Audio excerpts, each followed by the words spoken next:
The echoes of history whisper of rulers who defied justice, but few have met an end as harrowing as Queen Jezebel. Her story is one of power, cruelty, and the inevitable reckoning of divine justice.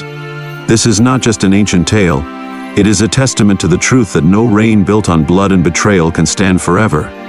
Tonight, we journey into the heart of Jezreel to witness the final chapter of one of the most infamous queens in history.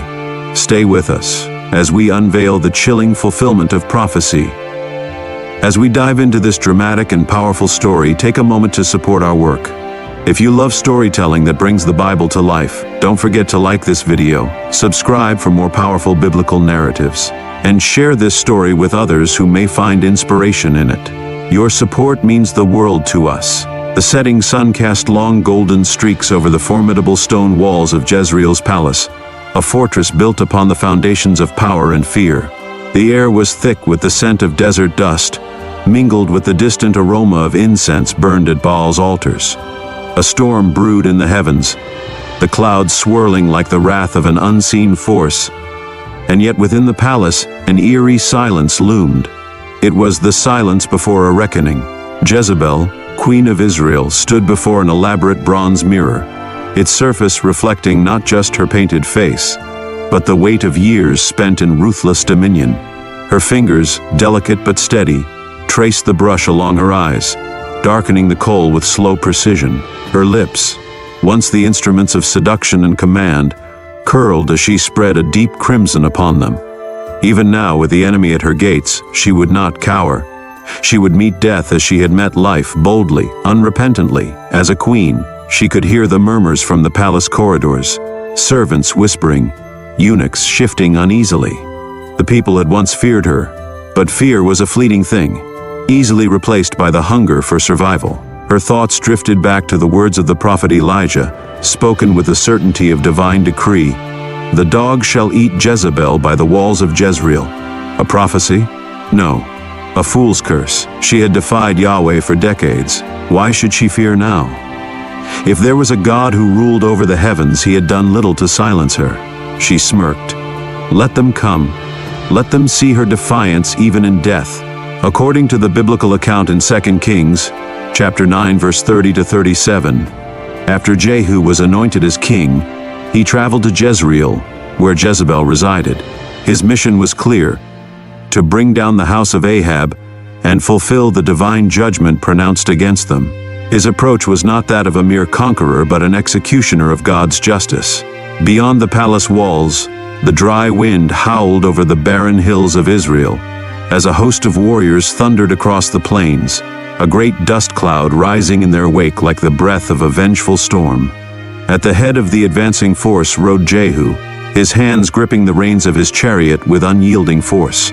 His chariot wheels sliced through the earth like blades, each revolution a heartbeat in the march toward divine reckoning. Jehu had once been a general under King Ahab, a man of strategy and war, his life forged in the fires of battle.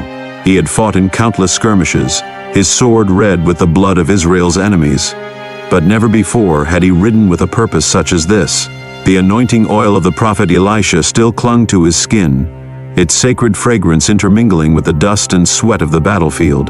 He had been chosen, not by lineage, not by inheritance, but by the will of the Almighty. He had listened as the prophet's voice rang in his ears.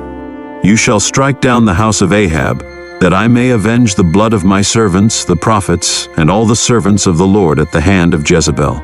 Those words had ignited a fire within him, a fury that burned with the weight of divine justice. This was no mere coup, no mere battle for power. This was a reckoning foretold, a war waged by the hand of God himself.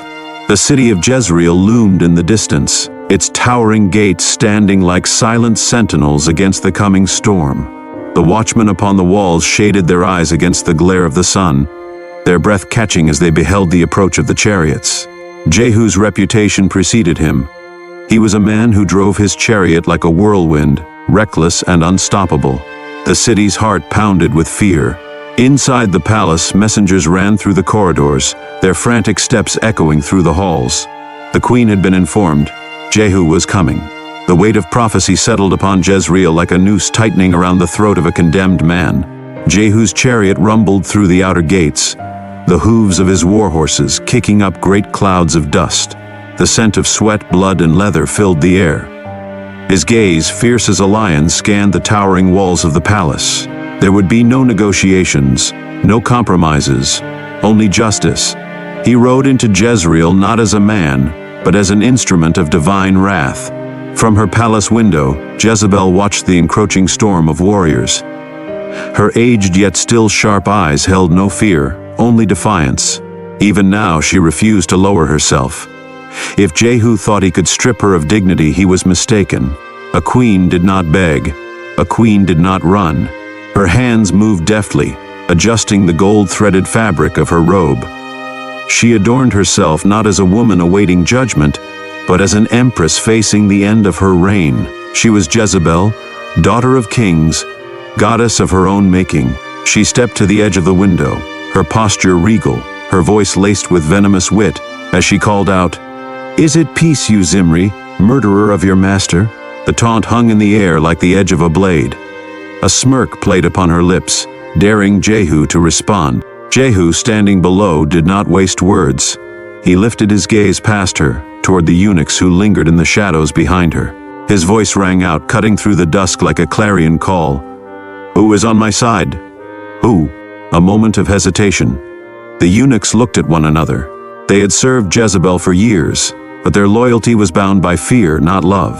And fear, they realized, had shifted its allegiance.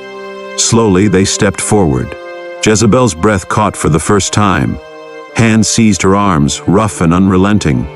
She struggled, but their grip tightened. Her lips parted, perhaps to command them, perhaps to curse them. But it was too late. With one violent thrust, she was hurled from the window. The world turned in a blur of crimson and gold as she plummeted. Her body twisted mid-air, the billowing fabric of her royal robes snapping in the wind. The impact was devastating. Her body struck the stone pavement below with a sickening crack, the force shattering bones and spilling royal blood upon the dust of Jezreel.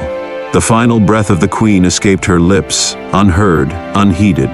The walls, which had once echoed with her commands, bore silent witness to her demise.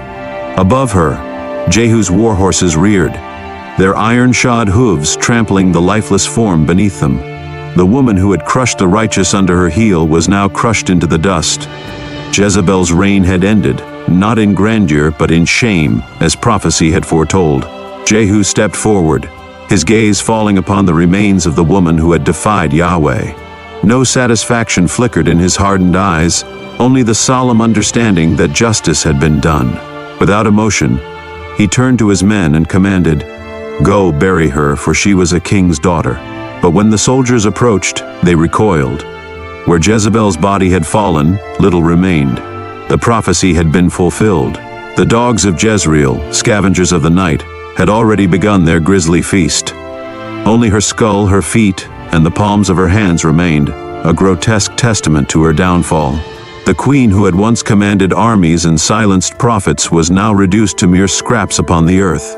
And as the wind howled through the city streets, carrying with it the distant sound of carrion crows, the legacy of Jezebel was forever sealed in blood and dust.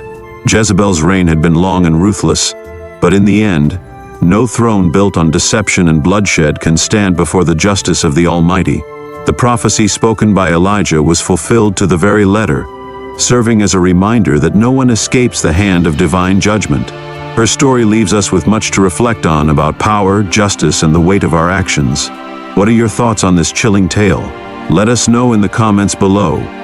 We would love to hear your insights and discussions on this biblical moment. If this story moved you, please give this video a thumbs up and share it with others who might find inspiration in it. Don't forget to subscribe so you never miss another powerful biblical retelling. Together, we continue to bring the ancient scriptures to life in vivid and meaningful ways. Thank you for watching, for your support, and for being part of this incredible journey. Until next time, may truth and wisdom guide your path. God bless.